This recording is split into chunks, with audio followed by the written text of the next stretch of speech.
para o teu coração. Porque eu disse à minha esposa, essa noite o Senhor falou comigo. Essa noite o Senhor me chamou, assim, numa advertência. E eu sei que foi do Senhor. Eu tenho muito cuidado com questões de sonho. Sonho, eu sempre digo para os irmãos, é algo muito individual. Mas existem sonhos que são de Deus.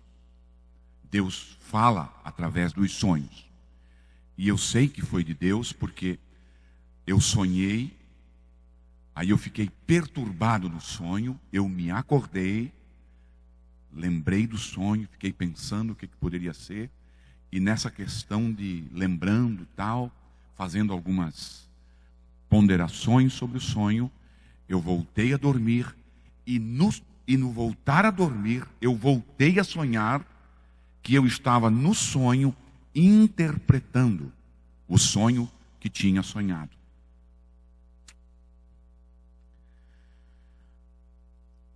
Você deve ter ouvido por aí, enfim, está um pouco acentuada essa questão de movimentos, de que o Senhor está voltando e tal. Eu tenho muito cuidado com isso, mas é uma verdade, é uma realidade.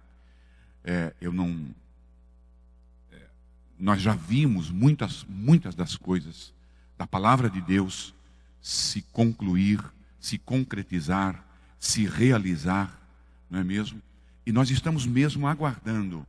Eu tenho para mim de que nós estamos vivendo a última etapa, a última geração da igreja do Senhor na terra. Eu penso que o Senhor vem buscar a sua igreja nesses nossos dias. Essa é a minha crença. Não vou dizer questão de ano e tal, mas eu sinto e eu percebo porque nós estamos apertados, a igreja santa, a igreja que vai para o céu, ela está se sentindo apertada, ela está se sentindo assim, aviltada, enfim, não é mesmo? Para nós nos manter santos, irmãos, não está muito fácil. Não está muito fácil de ser um pastor que conduz a igreja para o céu. Não está fácil. Bem, como eu tenho uma palavra para os irmãos, eu quero assim rapidamente contar o que Deus me mostrou. E no meu sonho, o Senhor me levou há 40 anos atrás. E essa foi o meu questionamento no sonho. Senhor, por que é que tu me levaste tão longe? Eu não tenho mais nada com os meus 40 anos passados. Onde eu trabalhava, onde eu queria ganhar coisas, ganhar dinheiro. Há 40 anos atrás eu me lembro que eu disse para um pastor Arcelino, que esteve aqui, pastor que foi presidente da nossa convenção, foi o auxiliar do meu pai, e ele era assim, meu pai nunca dirigiu, e ele disse: Eliseu, quando é que você vem para a igreja, para ajudar o teu pai na igreja? E eu nunca vou esquecer da resposta que eu dei a ele. Como nós éramos amigos, ele gostava muito da nossa família, e ainda continua a gostar. Ele disse: pastor Arcelino, eu tenho muita coisa para fazer antes de vir para a igreja. Eu tenho que ganhar muito dinheiro, eu preciso construir a minha casa. Talvez isso dado a nossa infância, a nossa adolescência, que não foi assim miserável, mas foi muito apertada. E eu não queria isso para mim. Então, e foi isso que Deus me levou. Por isso que eu te levei a esses anos. Porque hoje nós estamos vivendo dias assim, em que nós pensamos em nós, e em segundo lugar é em nós, e em terceiro lugar é em nós. E se tiver mais espaço, nós continuamos pensando em nós. E nós estamos nos esquecendo de Deus. Irmãos, nós estamos vivendo dias de que parece que nós não estamos mais aguardando a volta de Jesus. Foi isso que o Senhor me falou. Naquele tempo você vivia como se a volta de Cristo jamais fosse acontecer. Você estava visando o material. E é uma realidade. É uma realidade, irmãos. Nós estamos vivendo esses dias. Entendeu? Nós estamos pensando em apartamentos, nós estamos pensando em casas, nós estamos pensando em vaquinhas, nós estamos pensando em boizinhos, e os dias vão se passando, a volta do Senhor está se aproximando.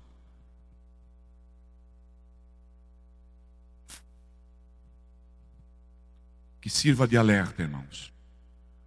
Olhe bem como é que você está servindo ao Senhor. Olhe bem para a sua vida. Aqui você pode ser membro da igreja, você pode pregar no púlpito, você pode cantar, você pode ser diretor de alguma questão e tal, mas nunca se esqueça, para o céu vão somente aqueles que são comprados, lavados e remidos pelo sangue de Jesus. Olhe bem para a sua vida. Olhe bem para você, como é que cada um está, irmãos. Eu olho para você e vejo você bem. E vejo você como meu irmão. E o meu desejo maior é de que nós nos encontramos no céu. Mas quem sabe disso é você e o Espírito Santo de Deus. Viu? Marca bem essa questão aí na sua vida. Amados, eu tenho uma palavra de Deus para o teu coração. E eu preciso correr. Da semana passada, vocês lembram? Da última vez que eu preguei, eu disse que o meu sermão tinha 16 folhas, e a igreja riu. Eu disse, eu tenho que encurtar esses sermões, não é mesmo? E aí então eu fui ver, esse que eu fiz hoje tem 24. Não é possível, Jesus. Para pregar 24 aqui eu tenho que ter 2 horas. Mas a gente vai. Se eu conseguir fazer com que você pegue o fio da meada, eu vou sair daqui feliz. E você vai sair daqui com uma palavra de Deus no teu coração. É isso que eu quero que você faça. Se Deus, nessa noite, se Deus falar contigo, se a palavra te tocar, eu quero que você se desarme. Eu quero que você se entregue. Eu quero que você saia daqui com essa visão do texto e da prédica que eu vou tentar implantar no teu coração, pela palavra de Deus, pelo auxílio do Espírito Santo. Abra a tua Bíblia comigo em Lucas, no capítulo 23, um versículo apenas, e eu quero meditar e tirar proveitos dessa palavra para o nosso coração. Lucas, capítulo 23, versículos 42 e o versículo 43. Amém?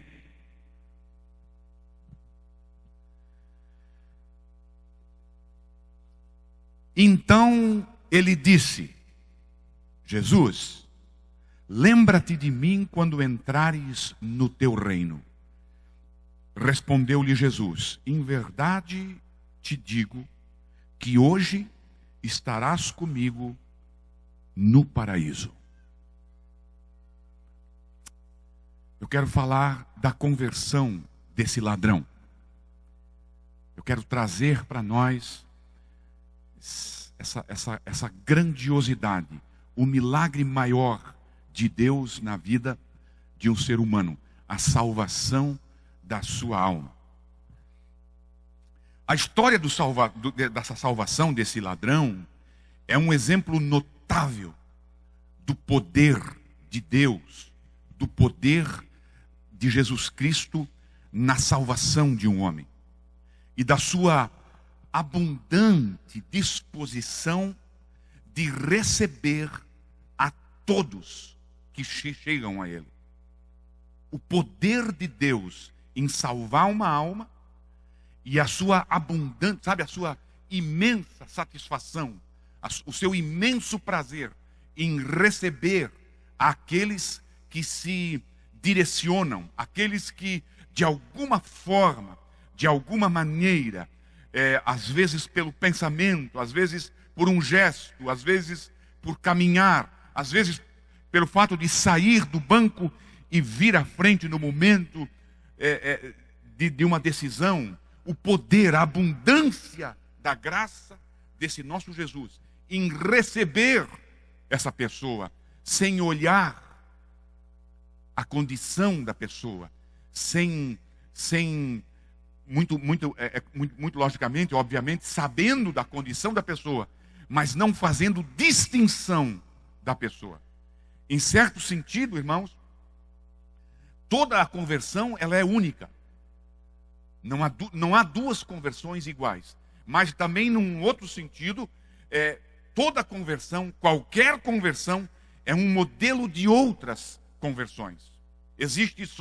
Nós somos salvos, nós temos alguma coisa em comum, além de a nossa salvação ser separada, ser algo individual, mas existe algo em comum, da forma de como nós somos salvos. Não existe outro meio, não existe outra porta, não existe outro caminho, não existe outra solução para a nossa salvação, a parte da graça de Deus, a parte desse amor desse Deus, a parte dessa amplitude imensurável, dessa satisfação e o desejo desse Jesus em receber a todos que se achegam a Ele. Nós dizemos, amados, nós dizemos bem, de que esse homem, ele foi salvo no último momento da sua vida, nas últimas, eu calculo assim, nas últimas 2 horas, César. Esse homem, ele foi salvo, não sabemos a idade dele, mas ele foi salvo nas últimas 2 horas dele. Jesus deve ter morrido alguns momentos, e para não diminuir muito, vamos deixar em 2 horas. Talvez Jesus morreu 2 horas antes desse ladrão. Então, foi nos momentos últimos. E aqui existe um paralelo, porque a gente pensa, irmãos, de que nós somos diferentes desse ladrão. Mas deixa eu te colocar uma questão aqui que é muito ampla, nessa questão aqui. Nós dizemos que, como é que está? Suponha que você conheça alguém que está no hospital. E aí alguém vem te dizer assim, esse rapaz do hospital, olha, a qualquer momento ele pode morrer. O médico já tirou todas as porcentagens. O médico já não diz mais nem 1%. O médico já chamou os familiares já para se acertar ali, se tem alguma questão. O que você entende dessa pessoa? Essa pessoa está por um tris. O fulano de tal está por um tris. O que você entende com isso? Ele vai morrer a qualquer momento. Não é assim? Agora, deixa eu te fazer uma pergunta. Quantos trises eu preciso para morrer? Você está entendendo? Não existe, irmãos. O Carlos Alberto Torres, o grande ganhador, lá, o capitão da seleção brasileira, da Copa do Mundo de 73, estou certo? 70, exato. Irmãos, ele deu uma entrevista, estava feliz, falando lá, irmãos, na televisão, no dia anterior. 70 e tantos anos ele tinha, estava jogador de futebol, estava inteiraço, e você via ele e tal, aquele carioca, aquela coisa toda. No dia seguinte, irmãos, sai a última notícia. O Carlos Alberto está morto. Você ouviu? Vítima de um infarte fulminante. Irmãos, a última coisa que ele esperava é de que amanhã você vai estar morto. E o amanhã, irmãos, foi longe. Porque pode ser nesse minuto, pode ser nesse segundo. Em uma certa visão, nós somos muito chegados nesse ladrão. Todos nós estamos por um tris.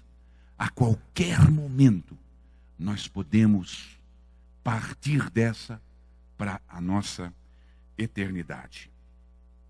Todos nós estamos por um tris. Recordem, irmãos, de que o nosso Senhor Jesus, no momento em que salvou esse malfeitor, ele estava num dos momentos mais humilhantes. Era no momento que ele mais baixou no seu ministério. Foi nesse momento aqui.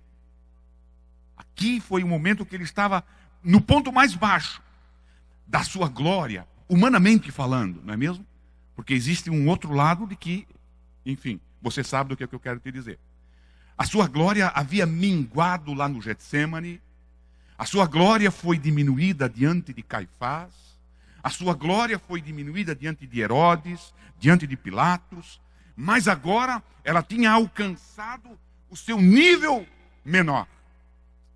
E eu quero por um momento que você venha comigo nessa fotografia, nesse desenho que eu estou te pintando. E eu quero que você se sente sobre uma pedra e comece a olhar para esse que dizia que era Jesus. Seminu, foi sacado da sua túnica, desfigurado das pancadas que levou, não é mesmo? Apanhou muito. Com certeza a sua face estava toda suja de sangue, por causa da coroa que foi colocada. Com certeza os seus olhos estavam fora de órbita, de pancadas que levou. Você vê como é que fica um daqueles que levam algumas pancadas no UFC. Você vê como é que fica a face dessas pessoas. E ali, quando você vai ver, ele já lavou, já fez uma maquiagem. Com Jesus não teve nada disso.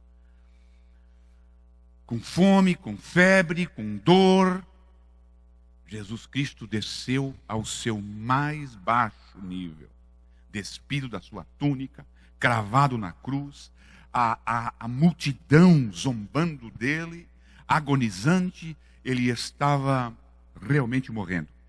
E aí então se cumpre aquilo que está escrito. E ele foi contado entre os transgressores, e ele foi feito como escória de todas as coisas. Nessa condição, ele conclui o seu ministério aqui na terra. Irmãos, se Jesus Cristo nessa condição, no seu mais baixo nível, na sua humanidade mais, enfim, ele não em nenhum outro lugar do seu ministério ele desceu tanto. Ele salva esse ladrão, ele salva, ele tem o poder para salvar por completo a todos os que se achegam a ele, posto que ele vive, não é mesmo? Imagina hoje, César, o que é que esse Jesus, isso aqui é só para a nível de didática. Porque, na verdade, irmãos, você sabe que ele nunca perdeu o controle da coisa.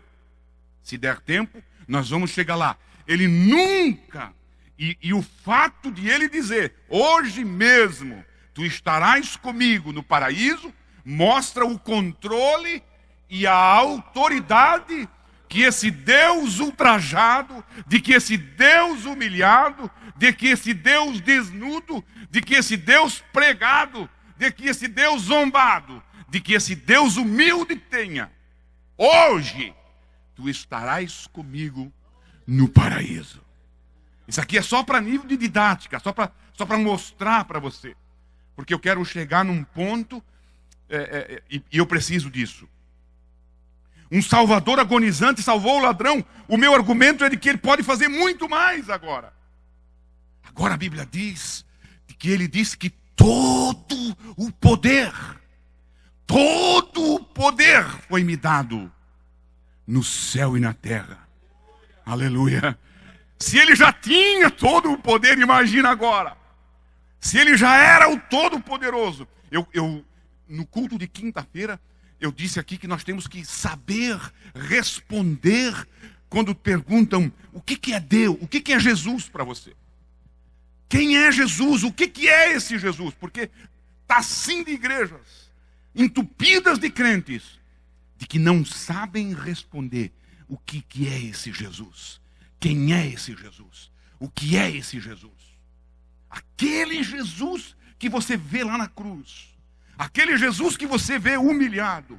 Aquele Jesus que diz: todo o poder me foi dado. Aquele Jesus crucificado, ele nunca deixou de ser Deus. Pastor, então o que é Jesus? Jesus é Deus vestido com a nossa humanidade. Essa é a resposta mais completa que você pode dar. Se nós pudéssemos, irmãos, mas é esse Jesus que o ladrão está vendo.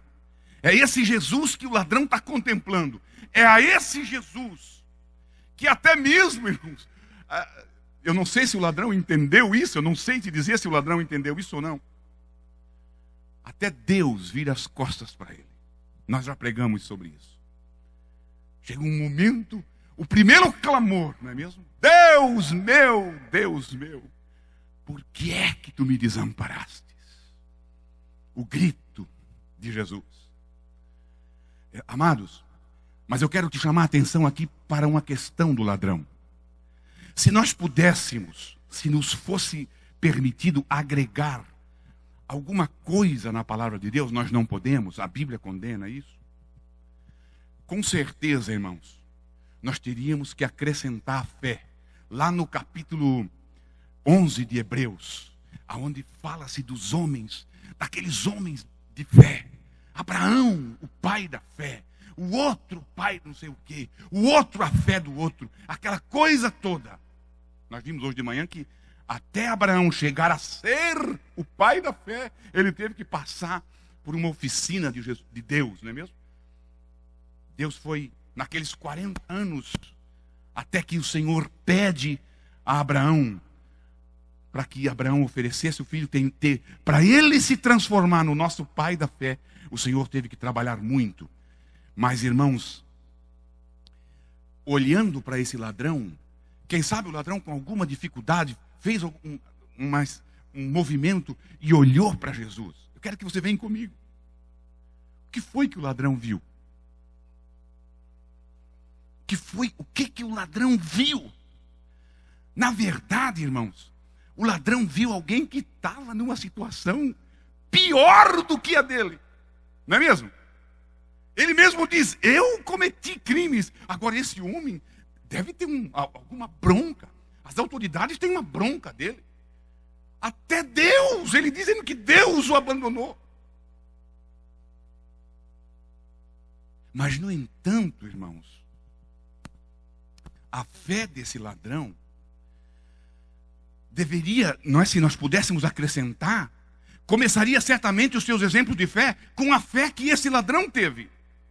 Ele creu num Cristo, irmãos, crucificado. Ele creu num Cristo, irmãos, seminu. Ele creu num Cristo deformado, que apanhou. Ele creu num Cristo, no pior momento do ministério dos 3 anos e da sua idade, dos seus 33 anos. No pior momento, esse ladrão se encontra com Jesus e crê nesse Jesus. E ele coloca a sua vida aos cuidados desse Jesus no pior momento. Não é mesmo? Você parou para pensar nisso? No pior momento. A fé do ladrão foi ainda tão mais notável, porque ele estava, além disso, além de olhar, mas esse camarada não pode me oferecer nada. Se você vai pedir ajuda para alguém, não é mesmo? Se daqui da igreja eu vou pedir dinheiro, eu preciso de dinheiro. Para quem que eu vou procurar, Jardel? Vou procurar eu vou procurar de alguém, irmãos, de que está numa situação melhor do que eu. O ladrão olhava para mim, mas esse camarada não. Tanto é que o outro disse: o que é isso? Está doido, homem do céu. O cara está precisando mais do que nós. Coitado desse homem, rapaz. Não é fácil, irmãos. A fé desse homem foi tremenda. A fé que esse homem teve de depositar a sua vida, as suas últimas palavras, os seus últimos gestos. Não é fácil ainda. Uma questão que foi contra ainda é notar que esse homem estava sobre uma dor terrível. Ele estava condenado a morrer. Não é fácil exercitar a nossa fé quando nós estamos sendo torturados, quando nós estamos numa angústia mortal, que agora eu vou pensar em Deus, eu tenho que sair daqui. E nós hoje dizendo assim, se Deus fizer isso, quem sabe eu faço aquilo. Se Deus fizer, sabe, um tipo de um trocadilho, fazendo barganhas com Deus. Ele não tinha nada, e pior, o que os olhos dele viam era algo completamente lastimável. Este homem sofrendo como estava, e vendo um Salvador em um estado tão triste, contudo ainda, ele creu e ele creu para a vida eterna. Que dia que teve esse ladrão? Que dia que teve esse ladrão? Pela manhã, ele é condenado. Ao meio-dia, ele zomba de Cristo, porque os dois zombaram de Cristo. À noite, ele está com Cristo no paraíso. Eu estava meditando nisso e perguntei para o Leonardo, que coisa que Deus faz, irmão. Que maravilha que Deus fez. O cara estava com o pé, já estava queimando o pé no inferno. Não é mesmo? O pé dele já estava no inferno e o pé de Cristo já estava na glória. Com o pé no inferno. De manhã ele foi julgado, meio-dia ele foi crucificado e de noite na glória. Que coisa tremenda! O poder do Senhor. O poder do Senhor. Isso tem um paralelo com a nossa vida. Não é mesmo? Pela manhã nós nascemos condenados. Ao meio-dia, nós temos as nossas vidas, não é? No pecado, zombando da salvação de Cristo. Mas nós encontramos a salvação como Ele. E na nossa noite existencial, na nossa morte, nós clamamos e estamos na eternidade com Deus, onde Deus está. Imagine, não é mesmo? Ladrão, trazendo um paralelo conosco, não é?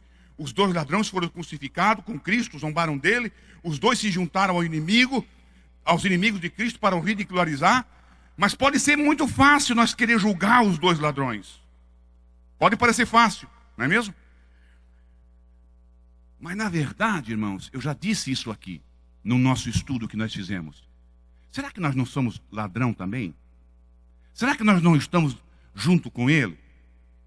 Imagine aqui, irmãos, você trabalhar numa empresa, receber o seu salário semanal, quinzenal ou mensal, e você não fazer aquilo que o teu salário diz que você deve fazer. O que você chama disso? Você recebe para, por exemplo, catar o lixo lá de tal, aquela coisa toda, limpar, e na verdade você vai lá e dá uma tapeada. Como é que você chama isso? O que é isso? Deus nos tem dado a nossa vida, Deus nos tem dado talentos, Deus nos tem dado dons, Deus nos tem dado habilidade para ganhar dinheiro, habilidade para fazer amigo, e ainda assim, nós não damos a Ele a devida glória que Ele merece. Deus nos dá de tudo, irmãos, mas Ele diz na palavra dele, a minha glória eu não dou a ninguém.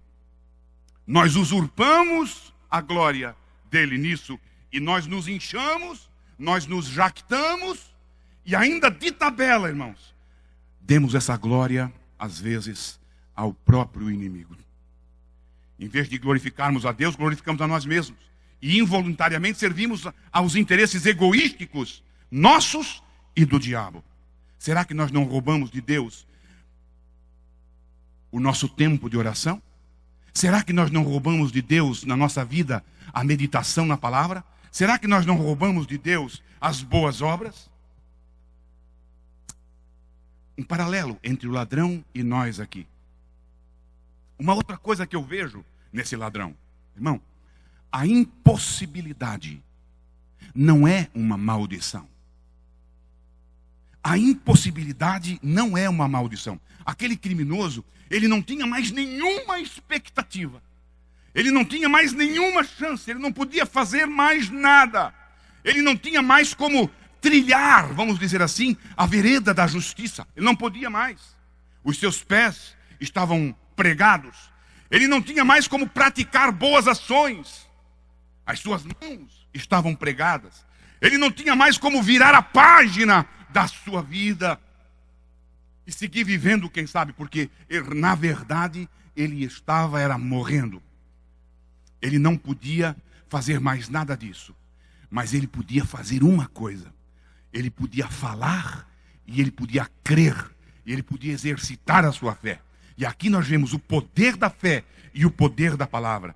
A impossibilidade, ela não é uma maldição quando ela nos conduz a Deus.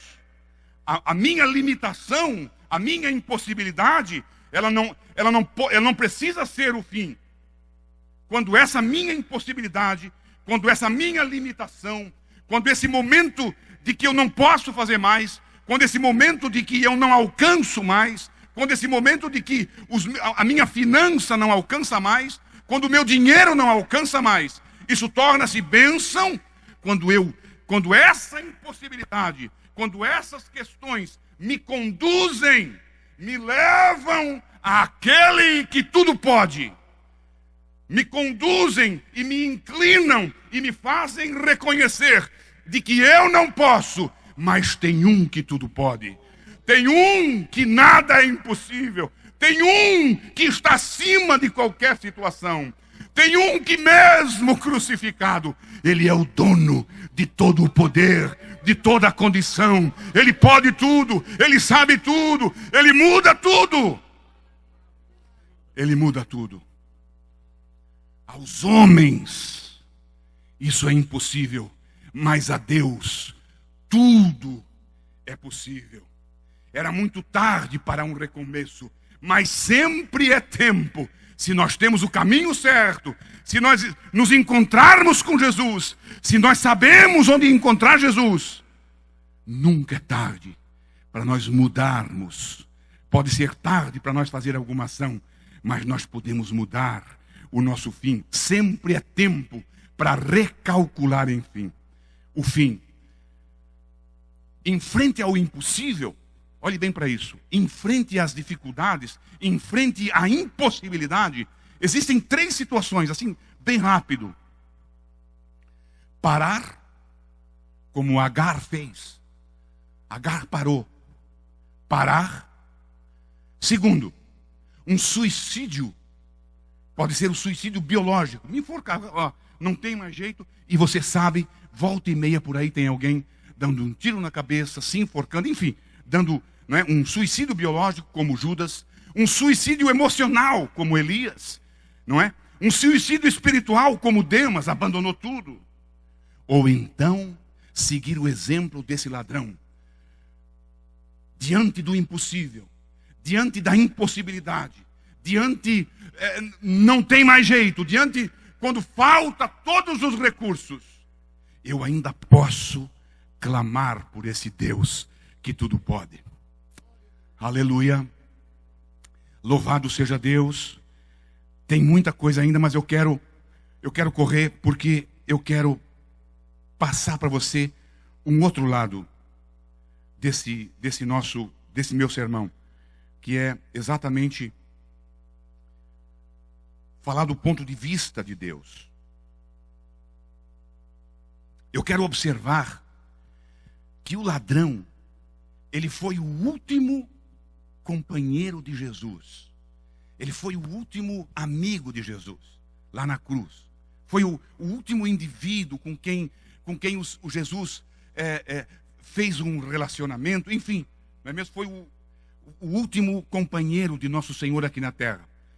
E na verdade, irmãos, nós vamos olhar assim, se nós olharmos de um certo ângulo, que triste companhia, não é mesmo, que o Senhor foi arrumar? Um ladrão. O Senhor não tinha um negocinho melhor aí para te arrumar? Não é? Quem sabe assim, se o Pedro tivesse ali do lado, bota o Pedro aí do lado, Senhor. Agora tu vai botar um ladrão. Tu sabes que a última questão é que fica, não é? Fica um estigma, mas agora tu vai ser crucificado e ainda no meio de 2 ladrões. Que coisa. Na verdade, irmãos, Jesus nunca se juntou com os poderosos. Você pode olhar.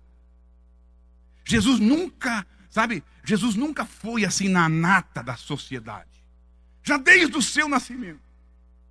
Ele, olha, nasceu onde? Tem que nascer na Grécia. Não é? Grécia, Roma. Não, não, não, não. Jesus não, Jesus tem uma outra visão. Jesus não se juntou com os religiosos, Jesus não se juntou com os fariseus, nem com os filósofos, com os saduceus, senão que ele era conhecido como o amigo de publicanos e de pecadores. Lucas tem um versículo que é grande. Ele recebe pecadores e come com eles. Irmão, aquilo para os homens, aquilo era uma... Não, esse camarada não pode ser coisa boa. Olha com quem que ele come. Olha quem é que ele está conversando. Olha, me dizes com quem tu andas. Olha que isso não é verdade. Isso aqui prova que não é verdade. Me dizes com quem tu andas. E às vezes eu até digo isso também. Ó os amigos do cara. Ó os amigos dele. Ó os amigos dela. Olha com quem que ele anda. Olha com quem que ela está falando. Mas isso não é verdade. Pelo menos aqui na questão de Jesus, não é? Por quê? Irmãos, por que Belém? Por que é que Jesus Cristo foi escolher Belém?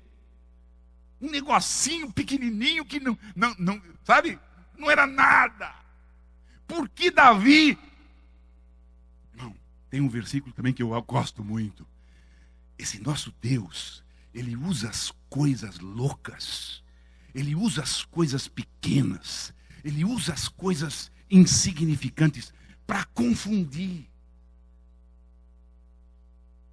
Para confundir. Se morresse do lado dele um médico, um doutor, que operou a sogra do César e infelizmente ela morreu, vai morrer. Se fosse assim hoje, não tínhamos mais médico. Vai lá, aproveita e já crucifica ele com Jesus. O médico morreu do lado de um doutor. Aí nós não teríamos uma porta aberta. Na verdade, Jesus faz isso, irmãos, para mostrar para você que é do pequeno que ele faz o grande. É daquele insignificante. Ele escolheu Belém, irmãos, para honrar o amigo dele, Davi. Por isso que ele nasceu lá em Belém. Eu preciso nascer, mas eu quero nascer, e aí eu quero já aproveitar e quero honrar o meu amigo Davi. Ele nasce em Belém. Irmãos, ele escolheu para ser, na linhagem dele, o maior rei, aquela questão toda, alguém que, se fosse, como disse lá o Luigi, você estava lá? Estava lá? Olha, se fosse hoje o pai do Davi, o Jessé ia ser chamado no conselho lá da prefeitura. Você abandonou o filho? O Jessé chegou a esquecer do Davi. Bota os teus filhos aí, o Samuel está aqui, está aqui. Não tem mais ninguém, mas não é possível. Tem um. O homem esqueceu do filho, rapaz. O pai esqueceu do filho. Esse esquecido.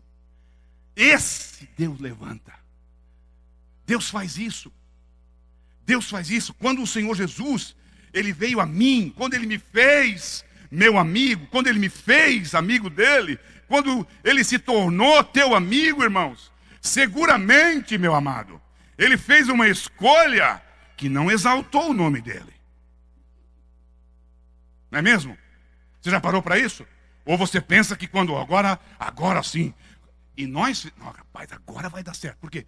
Porque eu encontrei um amigo. O cara é filho do delegado, o cara é filho do governador. Com nós até funciona assim. Agora com Jesus não. Quando Jesus me fez, quando ele se fez meu amigo, irmão, ele perdeu e foi muito. Ele foi lá numa oficina e olhou para baixo. Ei, sai daí, debaixo do carro. Não, agora eu não posso, não. Sai daí, rapaz. Irmão, se Deus não se abaixasse um pouco mais, se ele não se ajoelhasse um pouco mais, se ele não descesse um pouco mais no fundo, naquele poço do pecado, se ele não viesse no lugar mais baixo da terra, ele não me encontraria. É por isso que ele morreu com o ladrão. Ele está mostrando isso. Não importa quem, o que, como é que foi. Não esquecemos, irmãos, que ele veio, não foi para chamar justo, ele veio para chamar, ele veio para buscar as ovelhas perdidas, ele veio buscar os pecadores, ele veio buscar os ladrões, ele veio buscar sim, ele veio, irmãos, quando ele morre do lado desse ladrão, desse condenado, desse separado, não tem jeito para ele, mata ele. Então vamos exterminar essa raça, mata ele. É esse que ele veio buscar, é esse que ele abraça, é esse que ele busca, é esse que ele quer. E eu tenho certeza de que aqui não tem ninguém como ele. Jesus está dizendo, olha, se eu abracei aquele condenado, aquele bandido, aquele desvalido, ele está dizendo aqui, se eu atravessei o mar da Galileia, o lago de Galileia, o lago de Quitinerete, aquele lago, se eu atravessei e fui até lá no sepulcro, eu fui lá buscar alguém que vivia nos sepulcros. Eu fui lá buscar alguém que foi separado da sociedade, que a sociedade não tinha mais jeito, que as autoridades não tinham mais jeito, cadeias não resolvem mais, cadeia nunca resolveu. Cadeia nunca resolveu. Eu já fui na cadeia, lá dentro de um poço, lá dentro de um lugar escuro, lá dentro de um lugar fedido de urina, fedido de fezes, onde você não espera encontrar alguém ali dentro. E ele diz assim, pastor, canta o número 15 para mim. Ele está dizendo, irmão, de que se eu salvei ele, se eu desci para o ladrão, não tem nada que você fez pior do que o ladrão. Aleluia. Eu não sei como é que você entrou aqui hoje. Ê, glória! É isso que eu quero que você pegue. É isso que eu quero que você guarde. Se ele desceu para o ladrão,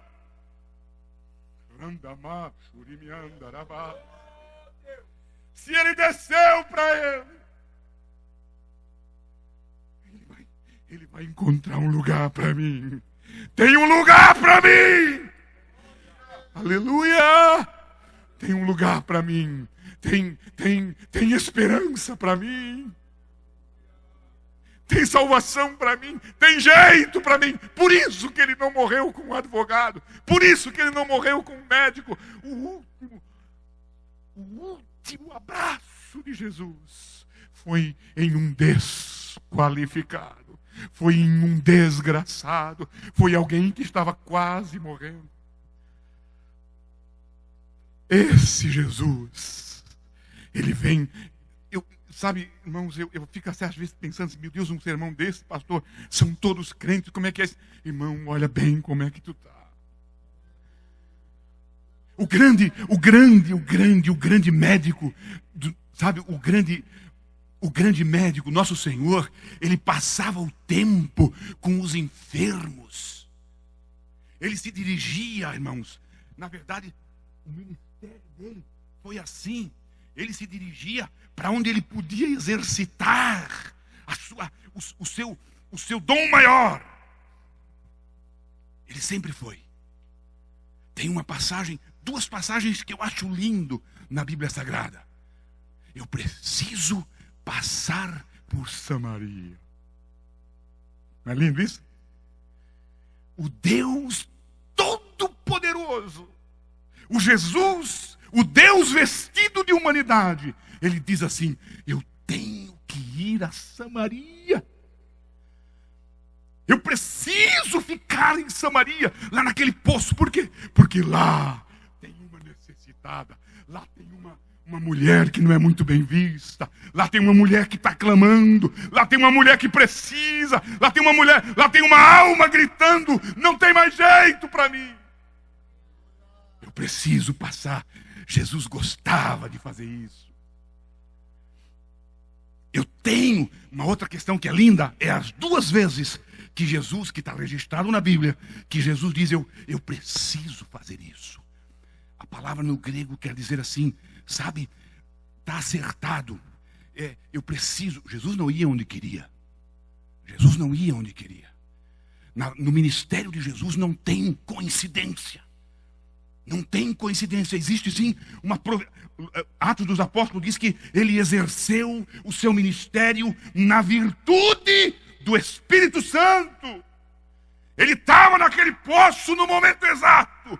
Ele estava debaixo daquela árvore no momento exato. São as 2 vezes que está programado. Zaqueu, desce daí, porque me convém. É a mesma palavra. Eu tenho que ir a Samaria. Veja, sabe, Jesus, não, ó Senhor, tu vais como médico, como salvador, então, nesse dia, nessa hora, tu tem que estar lá. Nesse dia, nessa hora, tu vai olhar para cima. Lá em cima tem um homem desesperado para te ver. Aleluia. Jesus sempre foi assim. Ele não frequentou coisas grandes. Sim, depois de tudo, o nosso Senhor fez uma boa escolha quando Ele salvou aquele bandido, quando Ele salvou aquele ladrão e quando me salvou também. Ah, meu amado, eu espero que não haja aqui hoje alguém que se desespere e diga, Ele nunca vai. Não, é por isso que Ele fez. É por isso que ele morreu do lado do ladrão. É por isso que a última palavra dele foi dirigida ao ladrão. Para que você não possa dizer, não tem mais jeito. Não, para mim não tem solução. Se teve solução para o ladrão, tem solução para ti. Para que você esteja advertido que o último companheiro de Cristo na terra foi um pecador. E não foi qualquer um pecador comum. Ele estava ali porque merecia. Ele mesmo diz, eu estou aqui porque eu mereço. E o ladrão daquele dia, irmãos, não era ladrão de galinha como hoje, não. Para morrer lá, não era assim não. Era ladrão, era salteador, era assassino, estuprador. Era essa a qualidade do camarada. Essa era a qualidade dele. A pena máxima de Roma. E que geralmente aplicava-se com um certo peso de justiça. Que amante das almas que foi esse Jesus. Que amante das almas dos culpados ele é. Hoje estarás comigo no paraíso. Quero ler uma história para você. Uma história. O tempo acabou. Quero ler uma história para ti. Sabe, irmãos, nós precisamos entender que assim como eu preguei para ti, você tem que cuidar. Onde é que está a história aqui? Aqui está. Houve alguém que teve um sonho. E ele sonhou que estava em frente às portas da eternidade lá no céu. E ele estava esperando para poder entrar. Logo se vê que é uma história. História com E, não é com H. História é uma fábula, um conto que eu quero enriquecer você. E ele estava lá na porta esperando o momento de entrar. E aí então, de repente, ele ouve músicas. Ele ouve músicas lindas. E ele vê uma turma que está vindo. E aí então ele diz assim, quem são esses que estão vindo com música? Esses são os grandes profetas do Senhor. Não posso entrar com eles. Entraram e ele ficou. Daqui a pouco, uma música mais linda, uma música mais alegre. Enfim, quem são estes? Este é o glorioso grupo dos apóstolos. Não posso entrar com eles também. Esperou. Daqui a pouco, outra música, outro grupo, e ele perguntou, já agoniado, quem são esses que estão entrando? Esses são os mártires, os missionários. Não posso entrar com eles também. E ele estava quase voltando. Estava quase desistindo, não tem jeito de eu entrar aí. Só entra a gente. Enfim, irmãos. Novamente uma música. E novamente ele vê uma grande multidão. Uma grande multidão.